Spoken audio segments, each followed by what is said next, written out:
Assalamualaikum warahmatullahi wabarakatuh. Alhamdulillah, puji dan puji kita panjatkan kehadirat Allah Subhanahu wa taala yang telah memberikan beribu-ribu nikmat. Salawat serta salam juga tidak henti-hentinya selalu kita panjatkan bagi Nabi Muhammad yang selalu kita nantikan syafaatnya pada hari akhir. Amin. Yang terhormat Bapak Ruzan Bani selaku pengampu mata kuliah ISQ dan teman-teman sekalian yang selalu saya cintai dan banggakan.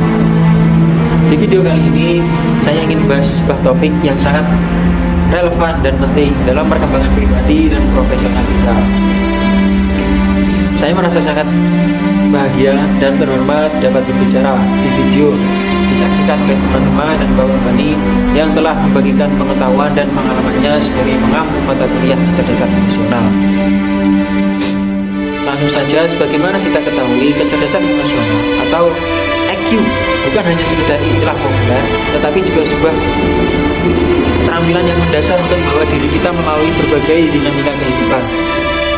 Dan hari ini kita memiliki kesempatan untuk meresapi pemahaman lebih dalam mengenai hal ini, mengenai mata kuliah ISQ ini dari Pak dosen Bani yang telah berdedikasi untuk membimbing dan memberikan wawasan berharga kepada kita semua terkait kecerdasan emosional atau yang biasa dikenal dengan EQ.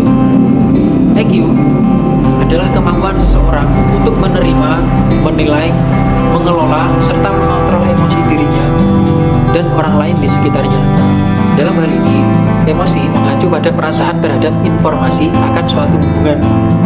Sedangkan kecerdasan intelijen mengacu pada kapasitas untuk memberikan alasan yang valid akan suatu hubungan.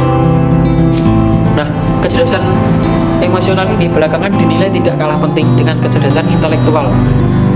Ada sebuah penelitian mengungkapkan bahwa kecerdasan emosional 2 kali lebih penting daripada kecerdasan intelektual dalam memberikan kontribusi terhadap kesuksesan seseorang. Kecerdasan emosi ini adalah kemampuan untuk memotivasi diri sendiri dan bertahan menghadapi frustasi, mengendalikan dorongan hati, dan menjaga agar beban stres tidak melumpuhkan kemampuan berpikir, berempati, dan berdoa.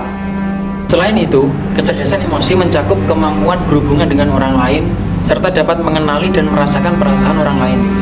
Nah, kecerdasan emosional ini dapat diukur menggunakan skala kecerdasan emosi yang terdiri dari berbagai aspek kecerdasan emosi yang ada aspek tentang mengenali emosi diri sendiri, mengelola emosi, memotivasi diri sendiri, mengenali emosi orang lain, serta membina hubungan dengan orang lain.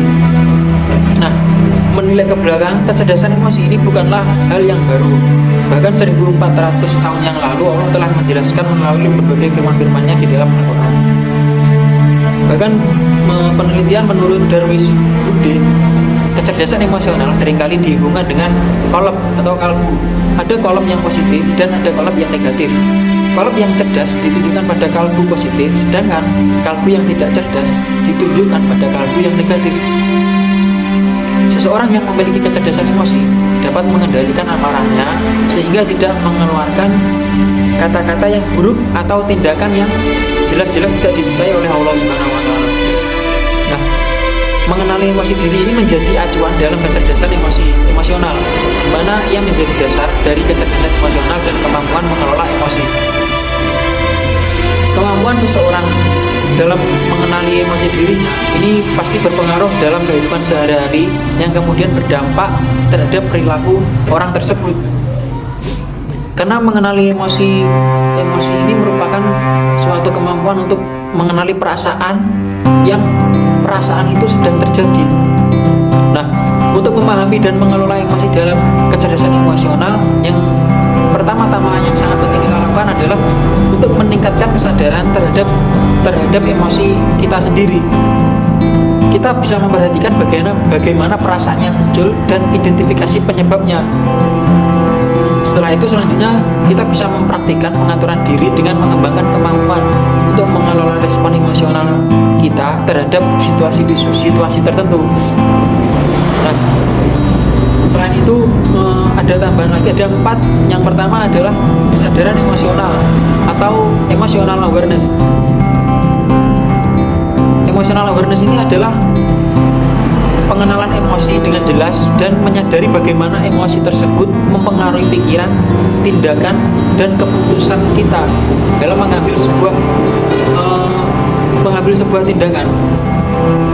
Pengaturan emosional atau emotional regulation ini adalah cara bagaimana kita mengendalikan reaksi emosional kita agar dapat menggunakan teknik seperti meditasi, latihan pernapasan, atau menemukan cara untuk meredakan stres.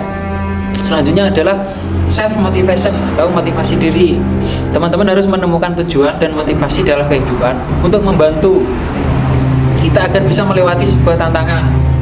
Karena ini sangat penting sekali agar kita tetap bisa fokus dan berdaya juang dalam menghadapi berbagai situasi. Selanjutnya adalah keterampilan sosial atau social skill. Social skill ini mempelajari bagaimana cara kita berkomunikasi dengan efektif, memahami perasaan orang lain, dan membangun hubungan yang sehat. Karena keterampilan ini mendukung hubungan sosial yang sangat positif. Perlu diingat juga bahwa kecerdasan emosional adalah keterampilan yang dapat dikembangkan seiring waktu dan dapat diasah dengan kesabaran dan latihan. Maka dari itu teman-teman harus selalu mengevaluasi dan merefleksikan pengalaman emosional kita untuk terus meningkatkan pemahaman dan manajemen emosi. Di beberapa elemen masyarakat, masalah terkait kecerdasan emosional ini biasanya melibatkan bagaimana kesulitan dalam mengelola konflik, kurangnya empati, dan kurangnya kemampuan untuk berkomunikasi secara efektif. Nah, ada beberapa penyelesaian potensial yang melibatkan pendidikan dan kesadaran masyarakat ini biar kita itu bisa memberikan pendidikan tentang kecerdasan emosional dan mengenalkan bagaimana pentingnya mengembangkan keterampilan EQ ini sejak dini. Nah, ini biasanya dapat dilakukan melalui program pendidikan formal maupun non-formal.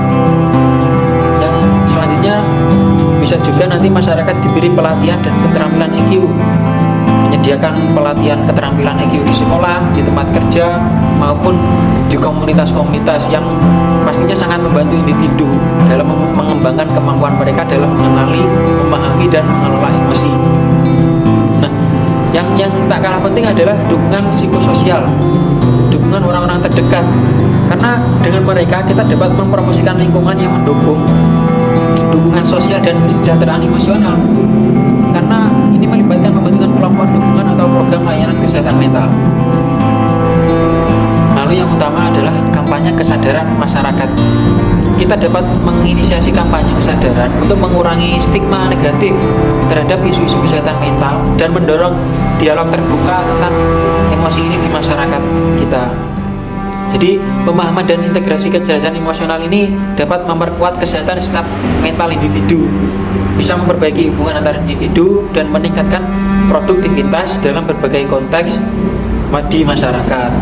Demikian, semoga materi ini dapat menjadi bekal berharga dalam perjalanan kita menuju kehidupan yang lebih bermakna dan produktif. Terima kasih kepada Bapak dosen Bani dan seluruh teman-teman yang saya cintai dan semuanya yang telah ikut serta dalam kesempatan ini. Wabillahi taufiq wal hidayah. Sampai jumpa di pertemuan berikutnya dan tetaplah berkomitmen untuk menjadi versi terbaik dari diri kita sendiri.